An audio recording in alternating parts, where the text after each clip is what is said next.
Good afternoon, and thanks for joining us. We're going to wait a minute or two to allow others to join. If you know of someone who may enjoy this Facebook Live Bond informational meeting, please tag them in the comments or share the feed with them now.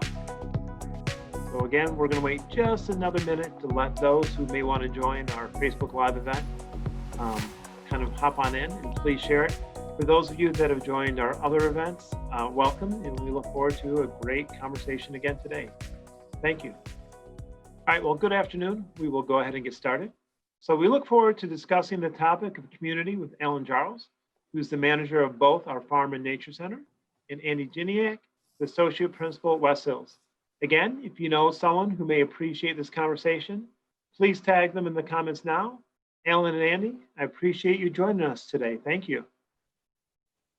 Good to be here. Thanks, Pat. So we'll get started with the first question. So Andy, you and I have kind of got to know each other a little bit, you know, coming on board from our first awkward meeting together until now, really understanding each other a lot better. And I know you worked in Bloomfield Hills Schools for a very long time, even though you're still a very young person. But I'm pretty sure Alan's got you beat. You know, he's an alum, he's graduated from the Bloomfield Hills Schools. So when I think about this, you know, I reflect on both of your combined years of history in the district. And if you could share with the group watching, what have each of you enjoyed about the community? And what has changed about the community or community experience since your first days in Bloomfield Hills School? So Alan, we'll kind of start with you, you know, your perspective from a student up until now as a district employee. Yeah, thanks, Pat. You know, interestingly enough, I never thought that I'd be doing this work. Yeah, I think people ask, you know, what's your background? I have a background in adult education. I have a master's in business. You know, that being said, I was an Andover graduate, and I remember freshman year going through that booklet of classes and flipping to a class called Agri and Animal Science. And I remember going home so excited to my mom and dad. I said, I want to take that class. It's on a farm. Where is there a farm? Again, this is my 9th grade year. They didn't even realize we had a farm. We had moved into the district when I was in 8th grade. You know, that being said, I wasn't able to take that class until I was a junior in high school, but it set me on a course that really allowed me to find this passion for education, essentially learning science in the context of the outdoors, where it's visible, where it's live, where it's a living laboratory. So trajectory takes me to Michigan State University, and then back here as the director of this site in the Nature Center. It's really a neat story. You know, I tell folks, and I see students today who say, you know, Mr. Jaros, the best science class I ever had was here in the outdoors, because the book is one thing, but to see it come alive makes it real. It makes it meaningful. So Andy, top that story. So Andy, same question for you. So what have you enjoyed about the community? And what has changed about the community or community experience since your first days in the Bloomfield Hills School District? Yeah, so I started my career here in Bloomfield Hills as a 5th grade teacher at Lone Pine Elementary in the fall of 2000. So about 20 years ago, which is it's really hard to believe. I don't feel like I am possibly old enough to have half my life now working in Bloomfield Hills.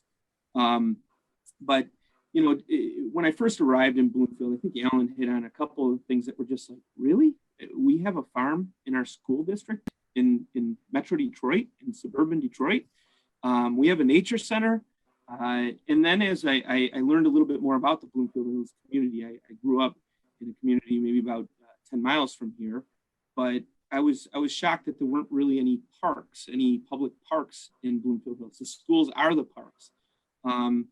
You know, as my years progressed in the district, I realized what a passion and love this community has for the arts, for programs such as robotics, the athletics program. So really having that comprehensive program and those opportunities for our students and for our community members to utilize what the school district brings to this area in order to enhance life in this area. So you know, my wife and I had the opportunity, I think in 2003,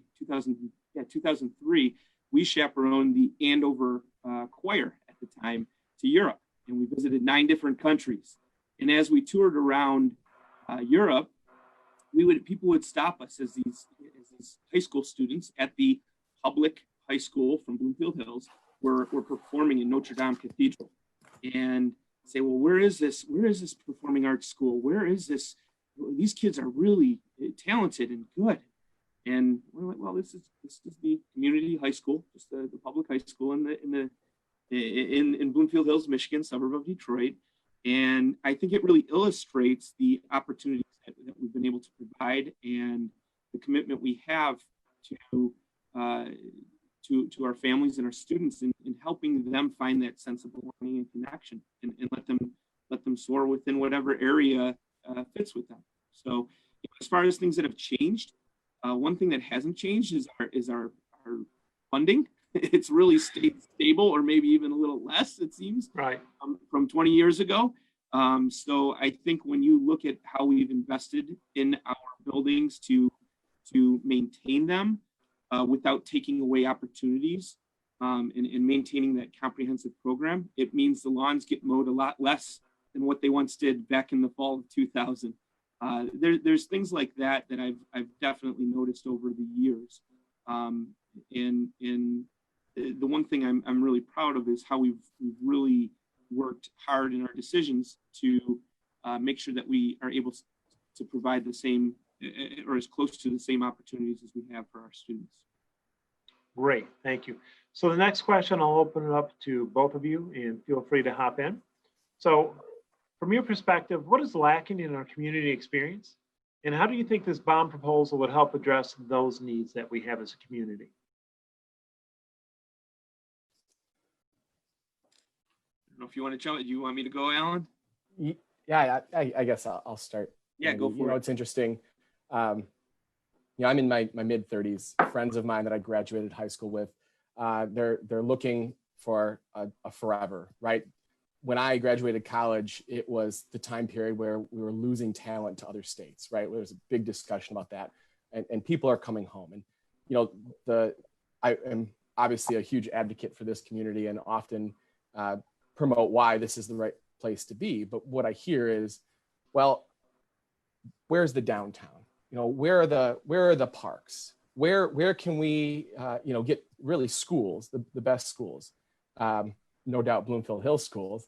But that being said, we don't really have a downtown community, and we don't really have a comprehensive parks and rec system, but we do have some incredible assets like the farm and the nature center. In fact, nationally, you don't find farms of this size in or so close to a downtown area. If you have 50% of the population, give or take, lives in this tri-county area. And what we know is people want to know and be connected to natural resources and where their food comes from. And as a Bloomfield Hills Schools student, as a parent living in the Bloomfield Hills Schools community, or a taxpayer, you have access to this site to explore those things.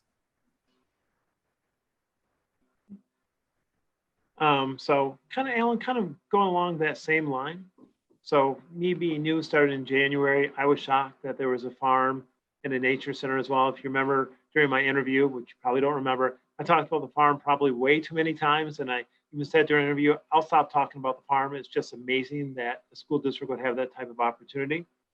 So if you could share just a little bit more about what's so special about the farm and nature center. And I've heard residents refer to these two as the gems of the district. And so what happens at these sites for students, community members, and other visitors currently? And then maybe a little bit about what will happen if the bond passes for the same group, for students, community members, and visitors that come to the Farm and Nature Center on a daily basis. Yeah, I remember that, Pat. I was actually quite excited to see you talk about the farm and the nature center. We've been here since 1967, the farm and the nature center in that 1968. And people are shocked to know that. People are also shocked to know that we see over 35,000 visitors annually. Not so much in 2020, but that last year in 2019, 35,000 folks. These are field trips, summer camps, community events like our fall festival and our spring fling, our winter park. This is a place that, while we'd say is the best kept secret, it's also a place that a lot of people know about and value and appreciate. Unfortunately, given the site has some needed upkeep, it's not accessible to everyone. I'm talking about handicap accessibility. We have pathways that are gravel. We have barns that have 6 or 8 inch lips to get into them. I could tell you stories about this pathway where wheelchairs that can't even access the barn. So for one, and really most importantly, the bond would provide us with the needed resources to update the site and make it accessible. The same thing goes for the nature centers, the nature center. The best practice right now in outdoor spaces is to create accessible pathways in nature. That doesn't mean paving. I hear that quite often. We don't want to pave the pathways, but we do want to offer places for all folks to be able to explore nature and be in the outdoors, especially now. We can't escape the fact that we're in the COVID time period. The outdoors is safe. It's the safest place to be. We've heard that from experts, from doctors, and we have these outdoor spaces that we can be in. Maybe this is my shameless plug where the nature center is currently open. The visitor center is not, but you could walk the trails. And then on Saturday, we will open the farm to casual visitation. So Tuesdays, Thursdays, and Saturdays, you can come out and with your membership, walk the farm, visit the animals, walk the trails. Something that we haven't been able to do and haven't done in almost 25 years without an appointment. So I want to make sure I'm kind of getting everything. So we talk about how great the Farm and Nature Center is, but you also said there's an issue with accessibility, right? Yeah. Not everyone can go to it. And I also heard you say that it's really important from a physical standpoint and mental health standpoint that we provide outdoor opportunities that are accessible for all people within our community. And is it fair to say, even outside of COVID-19, it's still a great place to go, get physical activity, self-care as far as your own mental health, just to be around nature, to be around animals and things like that? Absolutely. And little tangent here. I spent 10 years working for MSU Extension within the College of Agriculture. I had an academic appointment. Some may know as the director of the Tollgate Farm in Novi. That's an MSU-owned facility. And I worked with a group of researchers on place-based education, place-based learning, and place-making. And if people get a chance who are listening now, if you're interested, do a little bit of research on your own.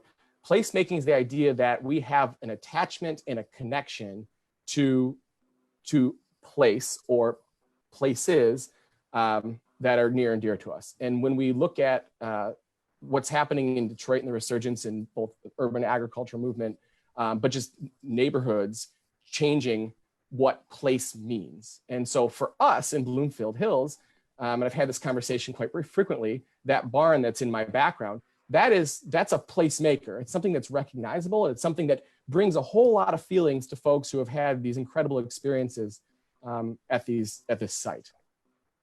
For some, place looks like downtown. For some, place may be in their own backyard. But placemaking and place-based ed, it's really fabric to the core of community development, and these places they are fabric to our core. Appreciate it. So next question, open it up to both of you again. So we've talked a little bit about in the community, STEAM education, and just experiential learning. Alan, you've already talked about that a little bit. Not just learning about it in a book or reading a PDF file, but actually living the learning that goes on. So we know that STEAM education and STEAM community experiences are very important and something that we're looking forward to offering more opportunities for our community. Can you each talk a little bit about STEAM and what you're most excited about in this proposal in regards to STEAM education? For sure, yeah.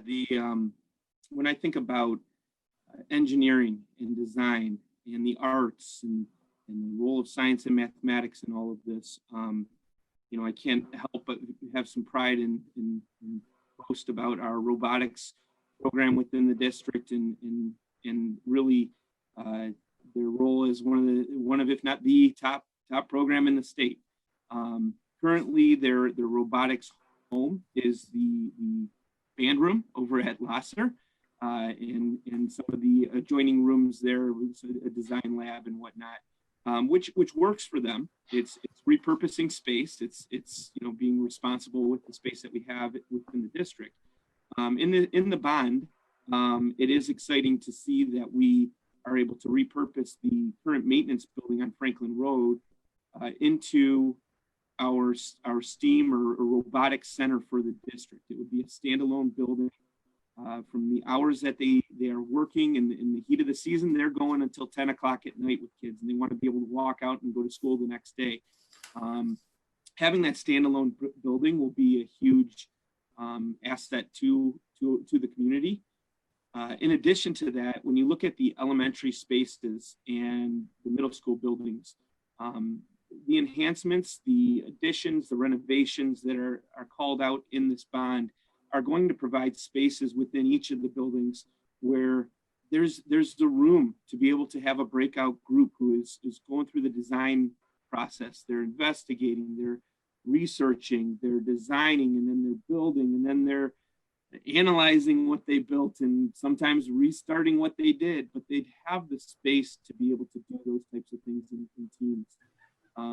West Hills is pretty fortunate as we were preparing for the high school quite a few years ago now, the building of the high school, we were able to repurpose some spaces at West Hills and to watch how those spaces are used on a daily basis when school is in session. It's exciting. It's energizing to see groups of kids collaborating in space. And, I think that's one of the things I'm most excited about with the STEAM lens is that you have across the district, there will be equitable opportunities for students to have that space. And beyond students, some of the clubs and the groups that exist within the community utilizing these spaces as they do. So I'm really excited about having our own STEAM center as well as the spaces that we'll have within each of the buildings. Andy, I agree with you 100%. We know that having a standalone facility, roughly 15,000 square feet, is only going to help prepare the students for the future. Whether it's science, engineering, math, we know where the jobs are. There's no secret to where the jobs are right there. And having that standalone space will also allow us to pivot. If 5 years from now, there's a big push in AI, then that can be a focal point as well.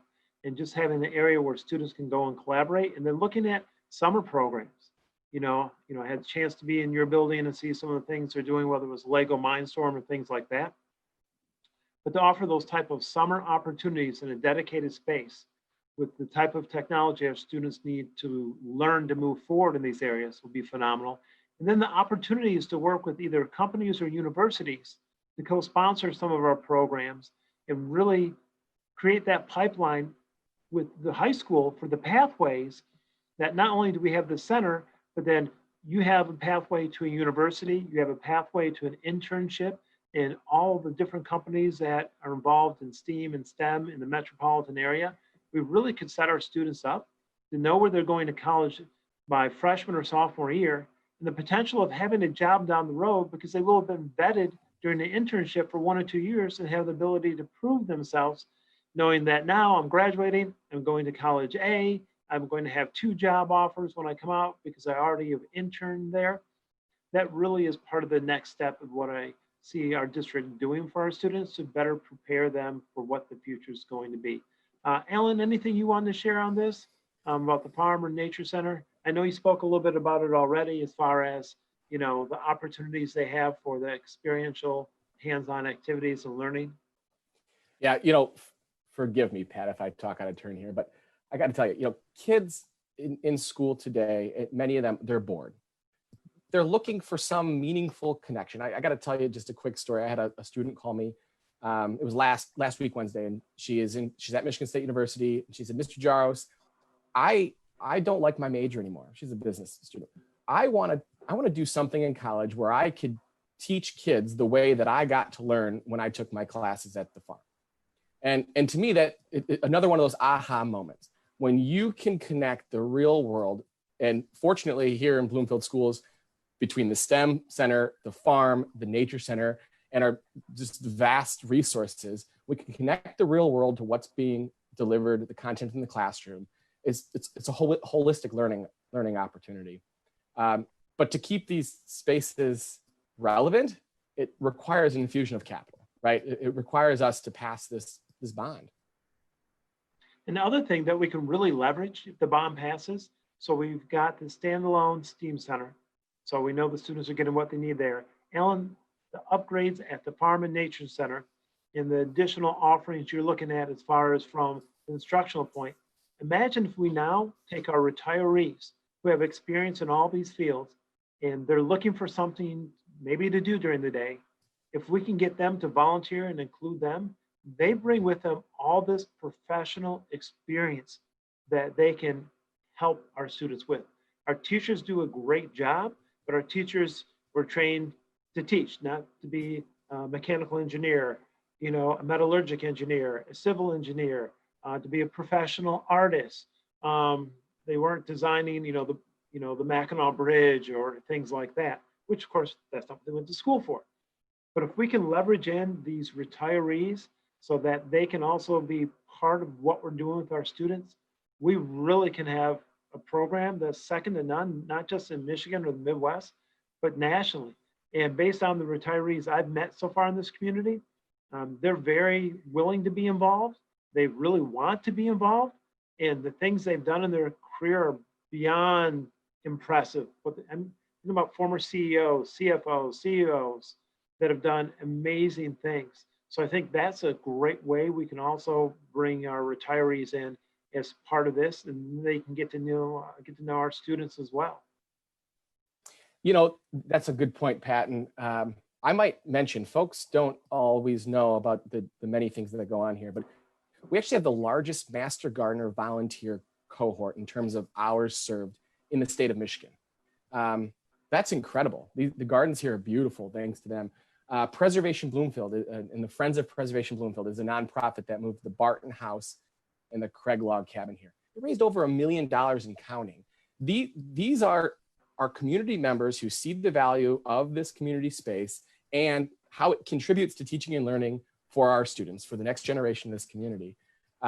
That's really special and it's really powerful. And there aren't many districts who have these assets. I just want to point out the volunteer cohort. I agree. So next question. So Andy, this one's going to be for you. So the proposal calls for a new pool at the North Middle School.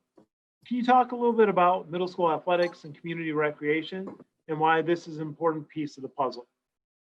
Well, I'm glad you asked that question because it really, pool space has definitely been an issue in our district for quite a few years. And, just as an example, our middle school swim teams use the high school pool, our one pool in the district. And really they're limited as to the times that they have access to the pool based on conflicts with the high school teams and whatnot.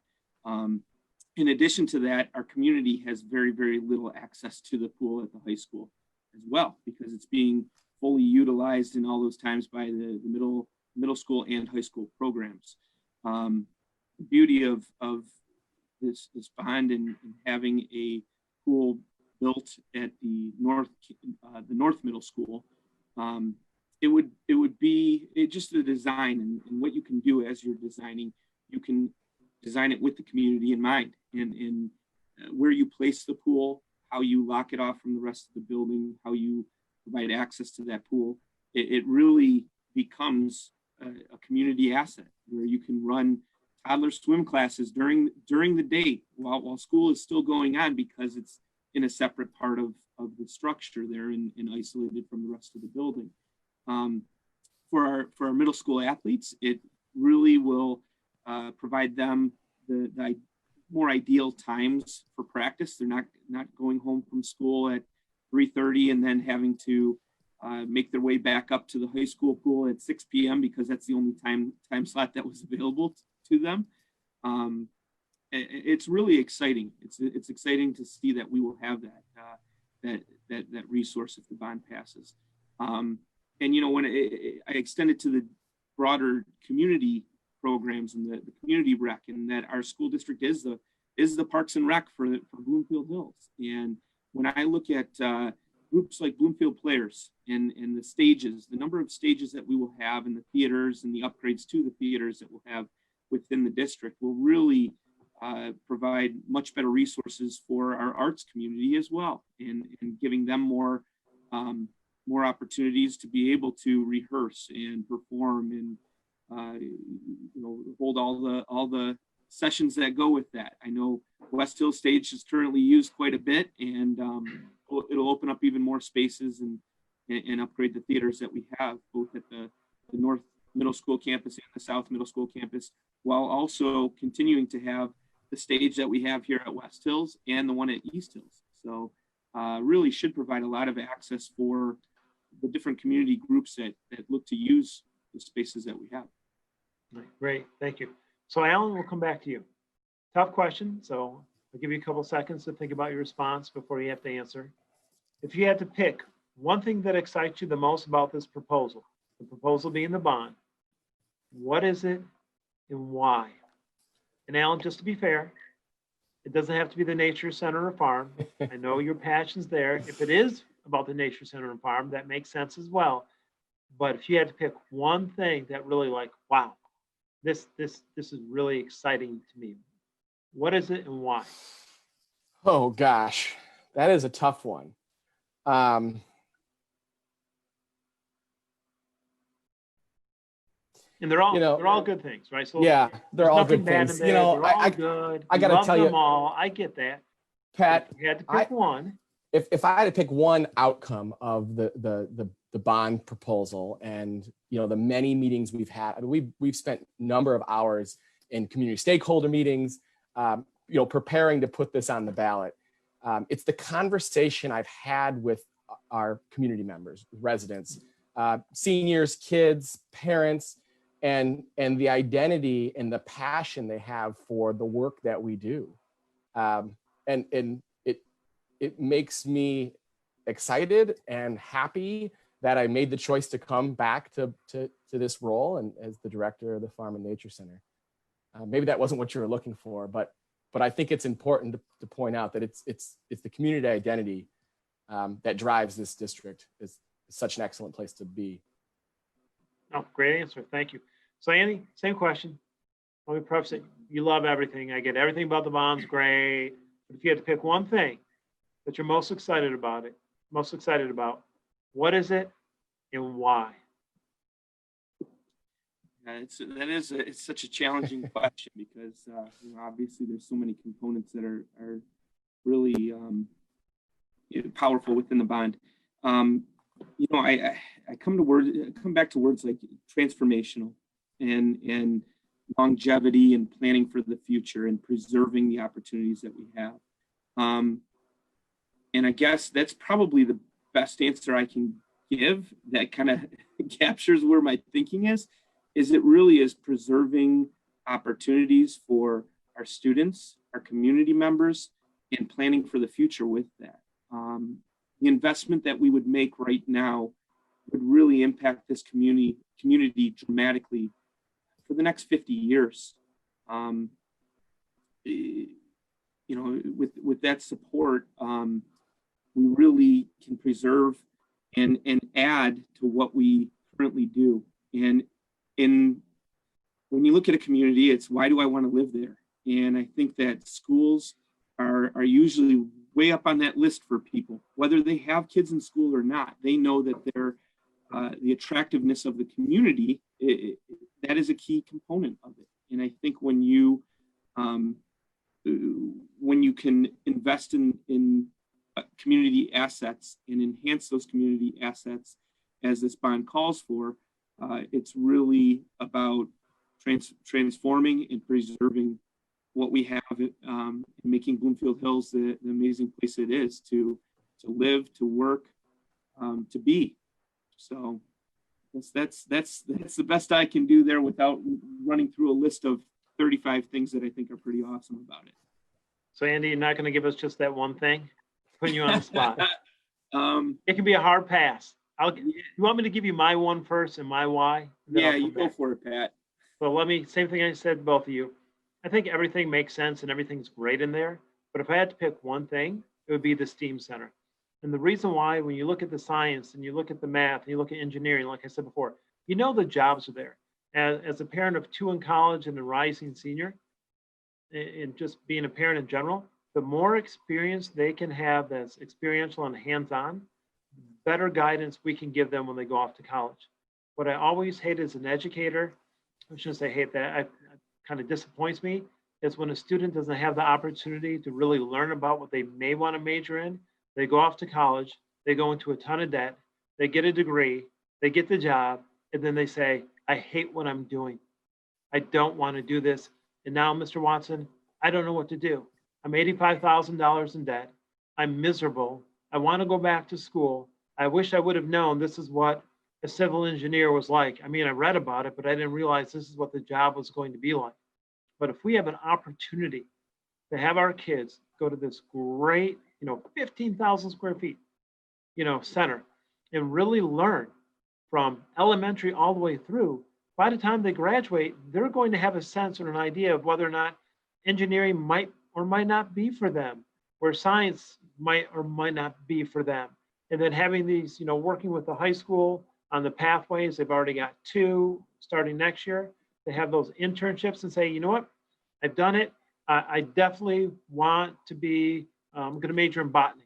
There's no question. I've been with Alan at the farm. I've been with Alan at the nature center. I've gone to the STEAM center and been able to participate in things there. I know what the job's going to look like. I've done it already on a day-to-day basis at my internship at the farm and nature center. I'm passionate about it. I'm going to Iowa State University because they have a great botany program. We're good to go. And so that is the thing. If I had to pick one thing that, again, everything's good, nothing's bad. But if I had to pick one thing, that would really be it. And when I look at, you talk about transformation. Imagine that you have these opportunities, your junior and in particular your senior year, where it's all based on really learning about what you might want to do in the future and having those experiences so you can make the best educated decision. And as a parent that's paying 2 college bills, the prices aren't going down. Even with COVID, both schools my children attend are upping their prices for next year, and looking at what it's going to be for my rising senior when she goes off to college, it's not going to get less expensive. And I know for her, and this is personal for me, and everyone's situation is different, she has no idea what she wants to be. And she hasn't been afforded the opportunity to have some of those experiences we're talking about right now that could be a difference maker in her life. I mean, the only opportunity I could get her this summer was thanks to Alan and bringing her out to work on the farm and learn what's going on the farm here. So I can tell you, as someone that's not just new to the district, but lives in a different community, these type of opportunities are unheard of, and they make all the difference in the world. That being said, Andy, not that you have to have one thing, but just circling back and applying a little more friendly push. Yeah, I appreciate that. It's definitely the big thing, and especially when I'm looking at the K-8 buildings, which is really the design was mostly focused on K-8, and I think that we have some awesome enhancements for our high school as well. But it comes down to the flexible spaces. I think the flexible spaces in your elementary and middle school buildings, learning doesn't look like what it looked like a few decades ago, or even a decade ago. And when you factor in the flexible spaces that we will have as a part of this, as a part of the renovations that come from this bond, and you partner that with the technology that will be integrated into these flexible spaces, we're going to have opportunities to prepare our kids for the world you're describing, Pat, for the pathways that you're describing. I obviously bring the lens of that upper elementary, middle school more than anything, because that's the life I live as a West Hills associate principal, and giving those kids opportunities to discover who they are, and having the space be an element of that learning that occurs to help kids figure out, their passions. Hopefully puts them on that trajectory as they enter into high school and see the different pathways that they have in front of them. It gives them a little bit more of a clearer vision. So flexible spaces and the technology that will be within those flexible spaces will be my number one then, Pat. There it is. I appreciate it. you're on record. This is recorded. There's no turning back. And again, all the options are great. Everything is there for a reason. So we're going to go ahead and wrap it up now. Alan, any final thoughts that you'd like to share with those watching or will watch later? Especially August 4th is literally right around the corner for the bond vote. And we know a lot of people have already voted, and the rest have until, up until August 4th. But Alan, any last thoughts? I can't underline, highlight how important this bond vote is to what we do. These spaces, while they're phenomenal, they need updates. I mean, accessibility is one very minor piece of all the updates that are required for us just to do what we're doing today. That's not even dreaming of all the opportunities moving forward. So thank you, Pat, and for taking this opportunity to have this conversation, and look forward to chatting after August 4th. Sounds good. Andy, any last thoughts? Yeah, again, thanks for having me here today. It's interesting as I think about this community. It's not a community that has a ton of open land. It's not your further out suburbs where they're turning farms into subdivisions and building brand new schools. It's time to reinvest in our schools.